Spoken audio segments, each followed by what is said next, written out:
มันบ่มียุคใดสมัยใดที่ประเทศไทยสิตกต่ำได้ซ้ำนี้อีกแล้วในขณะที่เศรษฐกิจฝืดเครื่องแสนสาหัสโรงงานกิจการต่างๆนานาพากันปิดตัวลงไปต่างมากต่างไม่ประชาชนคนไทยแสนเป็นล้านพากันตกงานได้รับแต่ความทุกข์ทรมานกันไปทุกย่อมหย่าแต่ว่านักการเมืองใหญ่ท่านรัฐมนตรีทั้งหลายกลับพากันไปฉลองวันเกิดจัดงานเลี้ยงหรูหราอลังการยิ่งใหญ่ด้วยความภาคภูมิใจ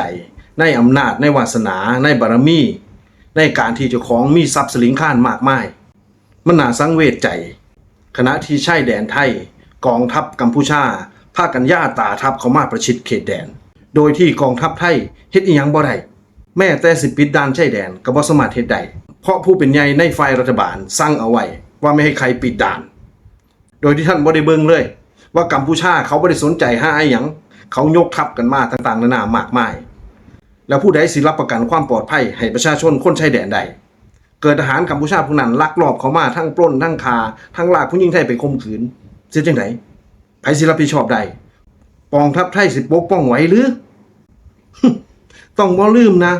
ว่ากองทัพไทยเองเนี่ยก็บ่มียุคใดสมัยใดที่กองทัพไทยจะถูกทำร้ายให้ตกต่ำได้ขนาดนี้พี่น้องก็ลองคิดเบิ่งครับ4-5 ปีที่ผ่านมาทั้งพรรคเพื่อไทยทั้งพรรคก้าวไกลพากันมาปั่นหัวล่างสมองคนไทยให้สร้างกองทัพเพื่อบั่นทอนให้กองทัพไทยไม่มีความเข้มแข็งไม่มีความแข็งแรงที่จะต่อกรกับใครได้จนสุดท้ายมันก็ประทุออกมาอย่างที่เฮาเห็นกันนี่แหละกองทัพกัมพูชาเขากล้าย่าตรามาเพราะว่าเขาไม่กลัวกองทัพไทย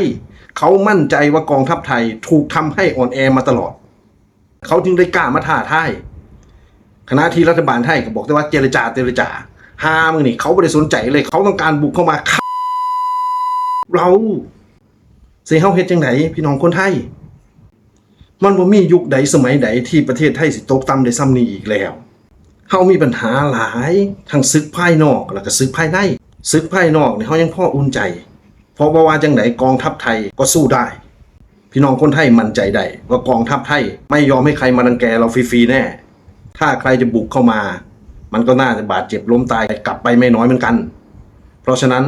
จะไม่มีประเทศไหนมารังแกประเทศไทยได้ฟรีๆแต่สิ่งที่พี่น้องพวกเฮาต้องซ้อยกันคิดตอนนี้ก็คือขาศึกที่อยู่ภายในพวกที่เฮาไว้ใจพวกที่เฮาเชื่อใจพวกที่เฮาศรัทธาว่าเป็นนักการเมืองว่าเป็นคนรุ่นใหม่ที่จะพากันมาเฮ็ดให้ประเทศไทยเกิดความเปลี่ยนแปลงเขาพูดเหมือนหวังดีแต่จริงๆแล้วข้างในน่ะประสงค์ร้ายกับประเทศไทยเขาต้องการทำลายกองทัพเราแล้วตอนนี้เขาจะเอาประเทศไทยไปถวายให้เขมรตอนนี้พวกเรายังมีบุญกองทัพไทยยังสามารถสู้ข้าศึกได้แต่ครั้งต่อไปล่ะใครจะรับประกันได้ว่าข้าศึกต่างๆนานาจะไม่กลับมาอีกพวกเขาเสียจังได